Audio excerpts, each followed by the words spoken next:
بصراحة الواحد جه من الشغل يعني كان تعبان، وبسبب العيال طبعا ما كانش في اكل جاهز. فقلت بدل ما نطلع برا والواحد يصرف له قرشين حلوين، يلم نفسه كده ويحاول ان هو يعمل له كده ايه، طبخة محترمة.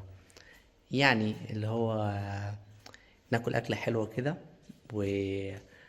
واوريكم الشيف ماريو لما بيعمل اكل، وهو يعني يكون مكافأة لمراتي علشان خاطر دايما مع العيال، والعيال تعبينها دايما، وطبعا كلنا عارفين ان العيال شقية.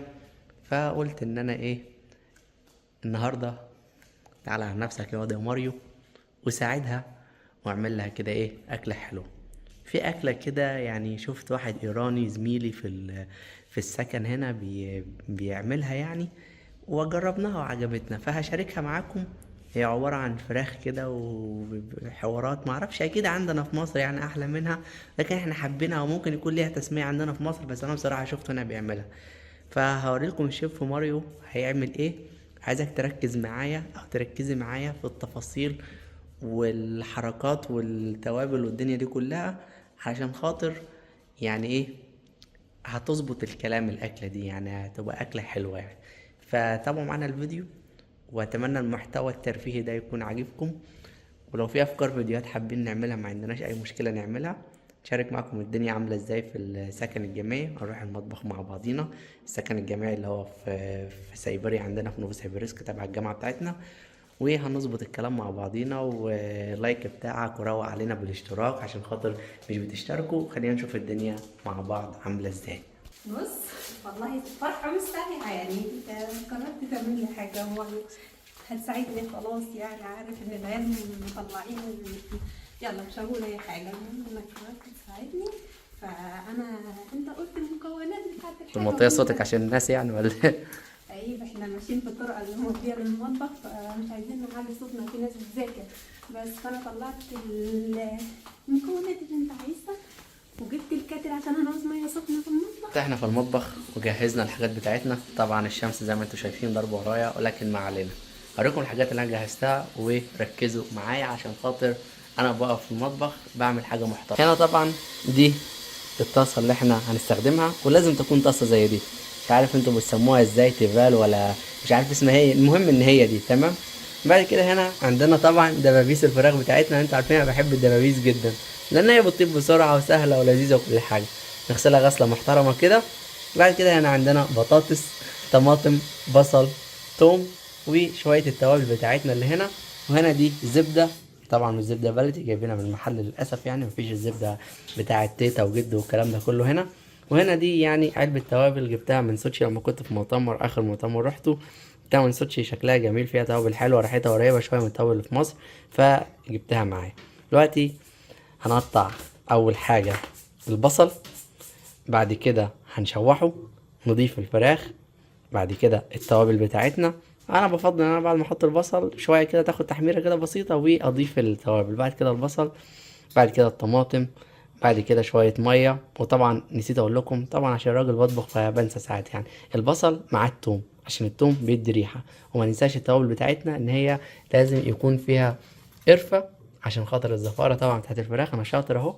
وحبهان، ولكن الحبهان مش موجود هنا، هجيب من الاوضه واجي. فتابعوا معايا خطوات، هقطع البصل الحاجات دي كلها ونشوف الدنيا هتمشي ازاي مع بعض. دلوقتي ماريو بدأ بقى في عملية التقطيع، فراح اشوف هو بيعمل ايه واوريكم معايا.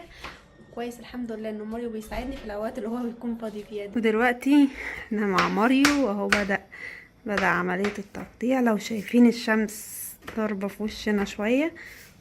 نقطع اهم حاجه البصل. البصلايه لازم تخليها كده اجنحه يا ست الكل، تمام. ركزي معايا، اجنحه، عشان تمام. خاطر الاجنحه دي ليها سر في الحوار. دلوقتي هنجيب الطاسه بتاعتنا، هنروح على النار. ده البوتاجاز بتاع السكن، هنا مفيش حاجه اسمها شعله نار والكلام ده كله، هنا بس بيكون كهرباء، وزي ما انتم شايفين على يعني فكرة ده النظام الطاسة، يعني. هو بيقول عايز طاسة تيفال او حاجة ما تكونش بتلزق، لكن لو ما عندكيش غير بتلزق عادي، يعني هد النار عليها وكله هيطيب، يعني لا مش لا لا لا، مشكلة. اسمعوا كلام انا كلامي صح وهيطلع 100%. لو انت عايزه تعمري مع جوزك في البيت، يبقى استخدمي اللي انا بقول لك عليه، وهتلاقي الخطه نجحت ان شاء الله يعني. الكلام ده غلط. عادي، على فكرة عادي، هنستنى حسب طبعا الامكانيات يعني. هنستنى المية لما تنشف. يعني تنشف. يعني اهم حاجة على مصطلحات ست البيت دي ان يكون في ست بيت واقفة في الموضوع. دي الزبده بتاعتنا، ودي يعني انضف حاجه قدرنا نوصل لها هنا. هي ملهاش علاقه بالزبده اصلا، بس الحمد لله على النعمه، يعني الحمد لا لله. لا، فكرة كويسة، بس انت ما تتوقعش انك هتلاقي حاجة تقارنها بالحاجة البلدي عايزين اللي سمنة موجودة. بلدي من لا، الآخر يعني. هو بيحب السمنة البلدي. السمنة البلدي دي تبعتها لك ماما. ماما انا. ماما انت طبعا. او بابا انا عادي. او بابا انت فعلا. اهم حاجه في الموضوع ده اللي هو مش لازم بقى شغل المعلقه. لا على فكرة والسمنة بقى، هتبوظ على إيدي فكرة والكلام غلط ده بقى. كله. على فكرة المفروض تحط نقطتين زيت او أنا حاجة، اللي بعمل لان كده الأكل. أنا اللي الزبدة بعمل هتتحرق. الأكل. همشي. لا لا لا، همشي. خلاص براحتك. هنحط السمن كده بسرعه ونجري على الزيت. تمام، ما حصلش حاجه، ما فيش دي غلطه مطبعيه مش هنقصها، عادي جدا. مع بعضين هنحط الزيت وادي السمنه بتاعتنا، وهنسيبهم كده شويه يعني يظبطوا الاداء. وهنا ناخد المعلقه بتاعتنا، طبعا عشان مريانه واقفه فمش هستخدم معلقه من اللي بتجرح، عشان خاطر لو استخدمت معلقه من اللي بتجرح انا اللي هتجرح. انت اللي هتضيع. هنا بنسيح السمنه بتاعتنا. وخدي الحته دي يا ست الكل اذا كنت تعرفيها ولا ما تعرفهاش. شويه الثوم دول تحطيهم في البدايه، ليه؟ عشان خاطر دول هيدولك ريحه للاكل بتاعك. طب ما يتحرقوا. مش هيتحرقوا، ما انت عشان واقفه مع شيف شاطر بقى ممكن يتحرقوا منك انت مش انا طبعا. تمام. هنا بقى ايه الحته دي بقى عشان خاطر تدي ريحه. مش عارف شم ريحه معايا ولا لا، بس لازم تحسيها معايا. انت حطيت ايه؟ حطيت توم. تمام. انا جعلك حطيت حاجه تاني. ده توم، خلي بالك بس عشان لا النار. فعلا الريحه حلوه. الريحه جميله.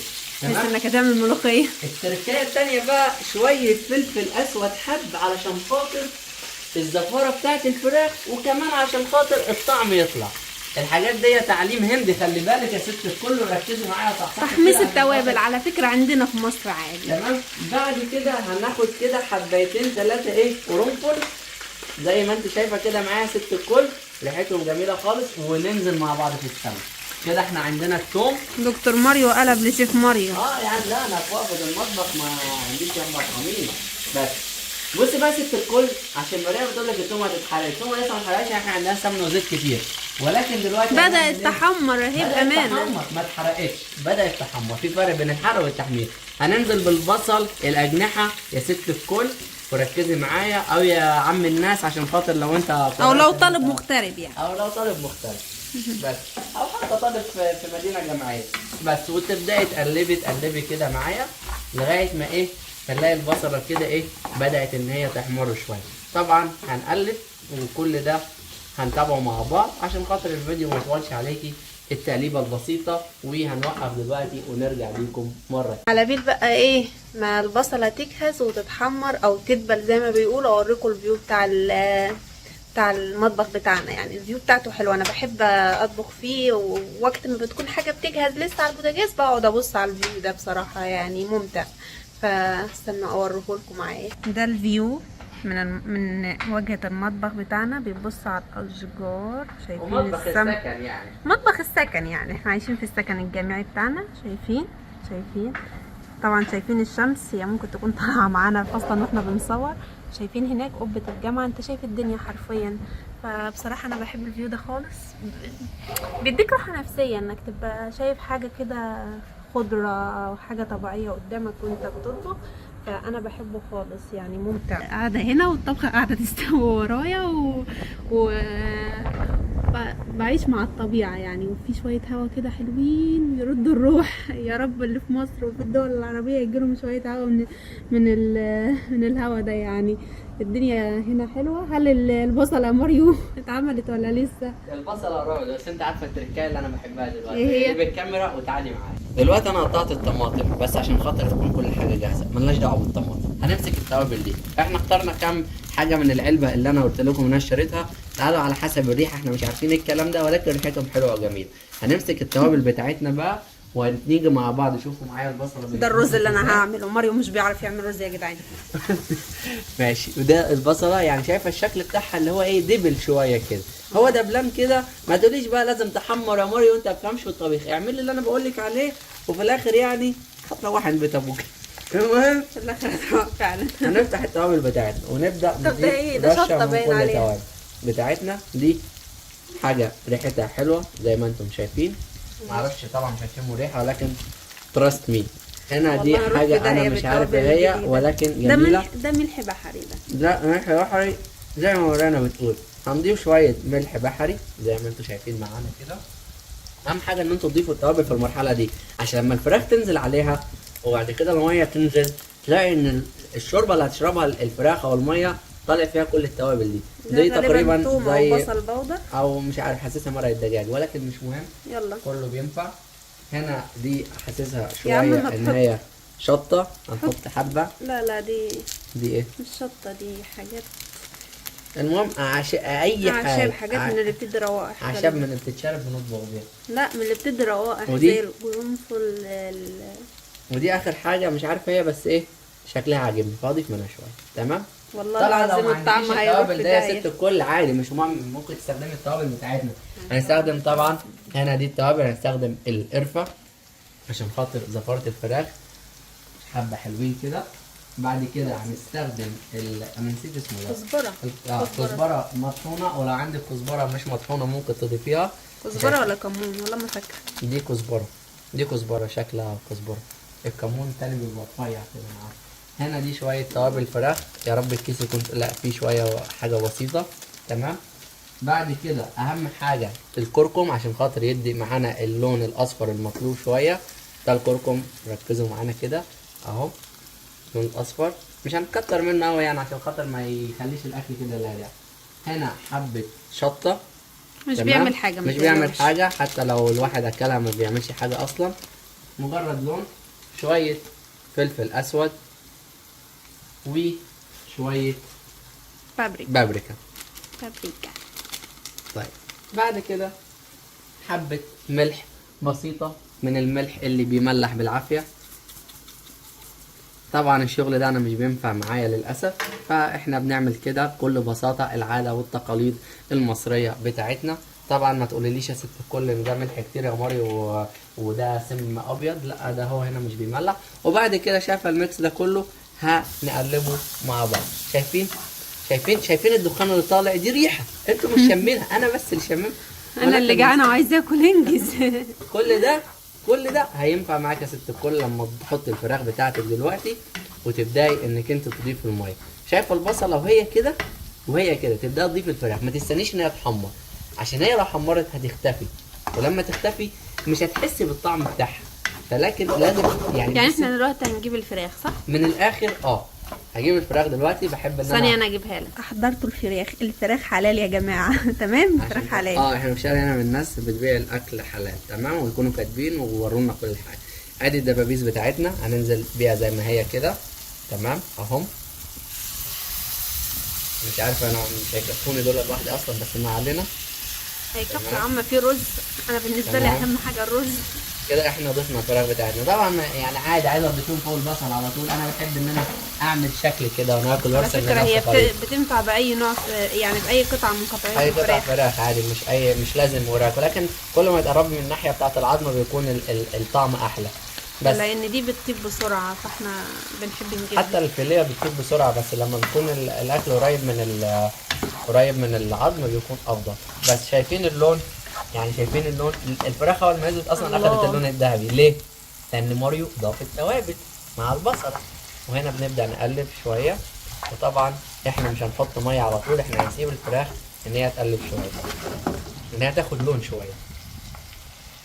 واو، اللون الوردي بتاع الفراخ شكله حلو خالص. فهنسيبها تحمر شويه وبعد كده هنكمل معاكم الفيديو. طبعا زي ما انتم شايفين ده السكن الجامعي، طبعا نفس السكنات الجامعيه اللي احنا طلعنا عليها بالظبط واللي احنا كنا عايشين فيها بالظبط. لو انت كنت بتبقى داخل في السكن الجامعي عندنا ومعاك الكارت بتاعك ان انت كطالب، واصلا انت طالع داخل على السكيورتي وهو شايفك وعارفك كل يوم. انت رايح فين يا استاذ؟ وريني الكارت بتاعك يا استاذ. ولو الكارت نسيته في الاوضه بيبقى يومك اسود، مش اللي هو هتنتظر حد صاحبك يروح يجيب لك الكارت مثلا وينزل وانت تقول لا انت ازاي ناسي الكارت بتاعك؟ انت مستهتر. صباح الفل يا باشا، انا بابا مش بيعمل معايا كده، انت بتتكلم ازاي يعني؟ فطبعا يعني الحمد لله انا طبعا الفيو رائع بصراحه. في انا كنت ساكن الجامعه بتاع جامعه اسيوط، بصراحه كان الفيو عندي بالنسبه لي حلو. ما كانش فيه الشجر ما كانش فيه المباني دي، ما كانش فيه حاجه اصلا. بس هو كان بالنسبه لي حلو، كان جميل. انا اصلا من اسيوط وانا بحب المدينه بتاعتي بصراحه، المحافظه بتاعتي ان هي هاديه ورايقه كده. طبعا احنا بنغلي الميه دلوقتي عشان ما ننساش الموضوع بتاعنا، والفراخ بتاخد لون، فراح الفراخ بدل ما تتحرق. وانا ممكن اوريكم نظام المطابخ عندنا في السكن بتكون ازاي، بما انكم بتحبوا تشوفوا الحاجات دي. احنا كده ماشيين في طرقة السكن. تمام، انا هوريكم مطبخ يكون فاضي نهائيا عشان تشوفوا. فاديني كده هنور النور بتاع المطبخ. من باب المطبخ بيكون فيه تلاجتين. تمام، بيكون فيه حاجات للمطبخ يشيل فيها المواعين، بيكون فيه حاجات للمطبخ عشان كل طالب يشيل فيها المواعين الخاصة بيه. تمام، وفوق وتحت. تمام، نظام المطابخ اللي احنا عارفينه، وبيكون فيه بوتاجازين او اكتر، بس الطرقه لوحدها فيها كذا مطبخ. تمام، وده الفيو، بس الفيو ده بقى مش بيبص على الغابه، ده فيو تاني بيبص على السكن الناحيه التانية. بس يعني في حاجات لو عملت كده هتلاقي نفسك برضو باصص على الغابه من ناحيه اخرى. تمام، فممكن اوريكم نظره كليه على المطبخ. بس تغسل المواعين هنا، بتعمل اكلك هنا، بتشيل مواعينك، بتشيل الفاكهة والحاجات والخضروات بتاعتك، كل منتجاتك في التلاجة هنا. والدنيا كويسة ان في كل حاجة موجودة. وده ماريو هنا معانا بيقول لي يلا بينا. الفراخ اهي، فخلاص احنا كده والمية غلت، احنا حطينا المية برضو تغلي. الاول هنحط شويه مرق الدجاج. شايفين شكل الفراخ بقى عامل ازاي؟ وانا بتحاول ان هي ايه تتحمر وبتاخد اللون الوردي. دلوقتي هننزل بايه؟ المية. لا، ننزل بالطماطم. طماطم؟ لازم الطماطم الاول، ان هي ما انا استاذ في الاكله دي اصلا. لازم الطماطم تنزل الاول عشان خاطر تدينا اللون والطعم بتاعها، وبعد كده نضيف الميه اللي هي هتجيب النهيه معانا وتخلي الحاجات دي كلها تمسك في بعضيها. وطبعا ما ننساش ان البطاطس موجوده عندنا، وان احنا البطاطس نحطها ولكن شويه كده. ليه؟ لان انا حطيت البطاطس من دلوقتي، طبعا زي ما انت عارفه ست الكل ان هي هتتهرى. فلازم ان احنا نحط الميه الاول، وبعد كده بشويه يعني قرب ما الفراخ تكون رايحه تطيب نكون قطعنا البطاطس. هنقطعها مكعبات عادي جدا او شرايح زي ما انتم عايزين ونضيفها، لكن الافضل تقطعيها مكعبات عشان تستوي بسرعه، لان احنا هنضيفها قرب ما الفراخ تكون خلاص قربت تستوي. طبعا هنا احنا حطينا الطماطم بتاعتنا. ممكن بكل بساطه كده ان احنا نغطي الميكس بتاعنا الرهيب ده لفتره بسيطه كده. الغطا اهو، الغطا اهو، احنا بندور على الغطا، والغطا اهو لغايه ما الدنيا تتظبط. شايفين الشكل اهو؟ افتكر الشكل ده كويس عشان خاطر ما تعمل لك. لو طلعت اي شكل غير كده يبقى انت ماشي في الطريقه الصح. وهنتابع معاكم دلوقتي. ده الشكل النهائي بتاع الفراخ قبل ما نضيف الميه. شايفين الطماطم والصوص والدنيا والحركات؟ ركزي معايا ست الكل. هنروح نجيب مع بعض الميه اللي احنا غليناها وهنرجع نضيف الميه. الدنيا سهله يعني، مش صعب عادي. ادي الميه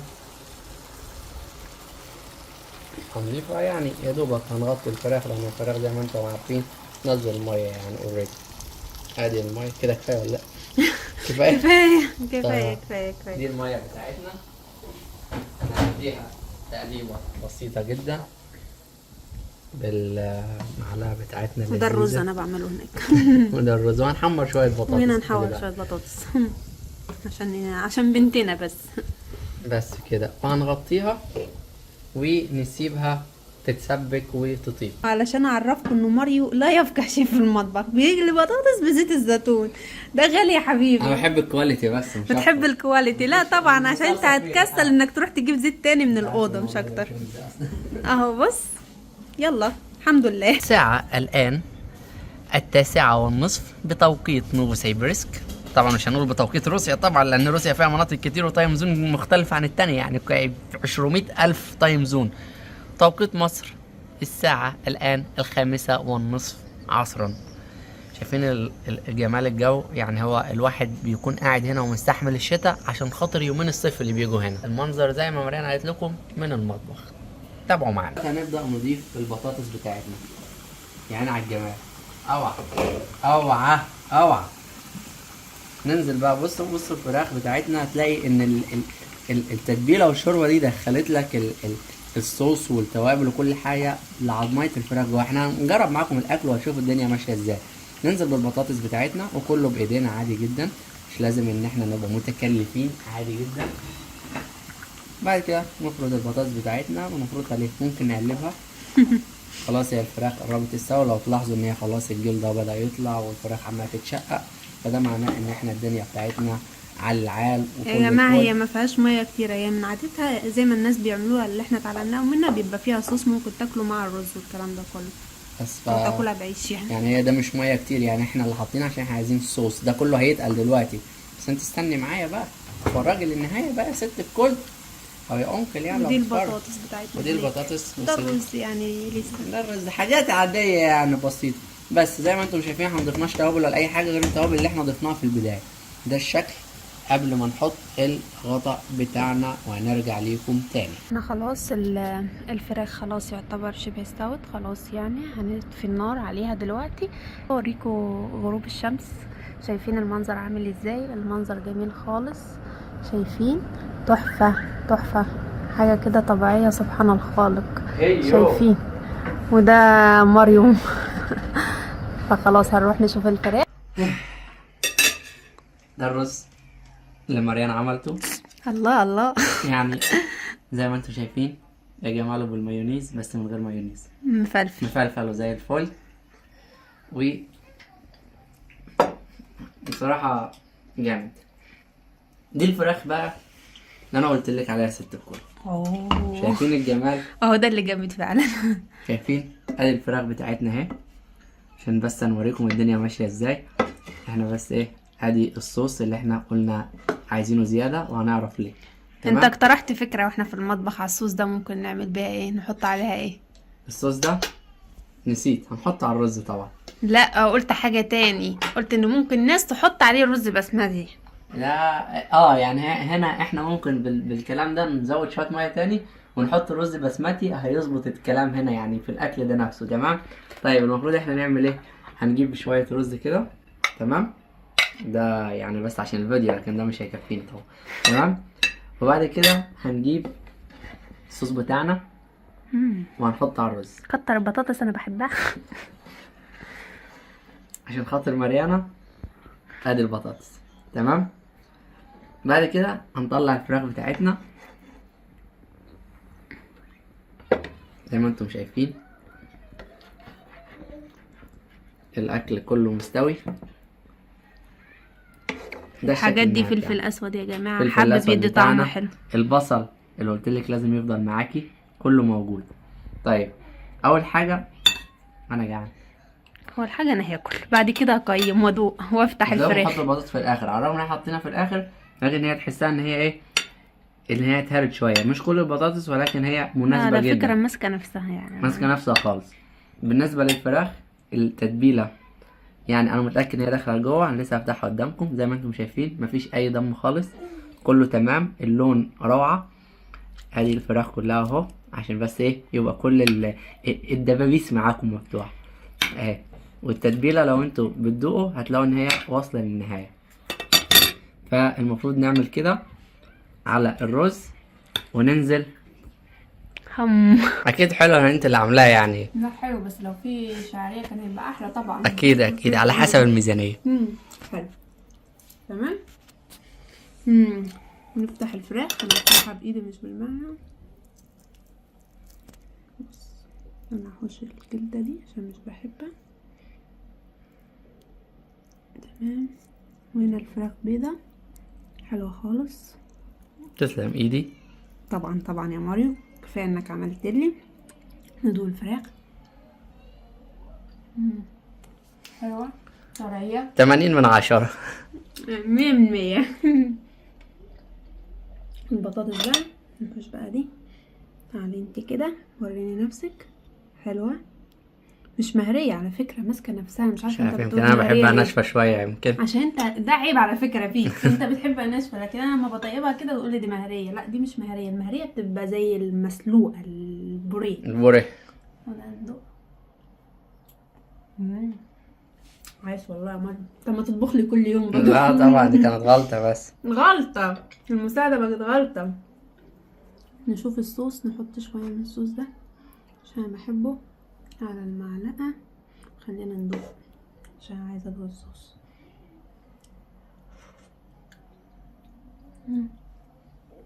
انا بصراحة شايفه ان ماريو يطبخ احسن من طبخي، يعني بيطبخ احسن من طبخي. فانت يا ماريو ايه، ما تيجي كل يوم تطبخ لنا يعني؟ طب يومين 5 ايام في الاسبوع. عشان عارف ان الكلام هيزيد في الطبخ، واقول ان احنا ننهي الفيديو على كده. اتمنى الفيديو يكون عجبكم، اشوفكم فيديو جديد على خير، سلام.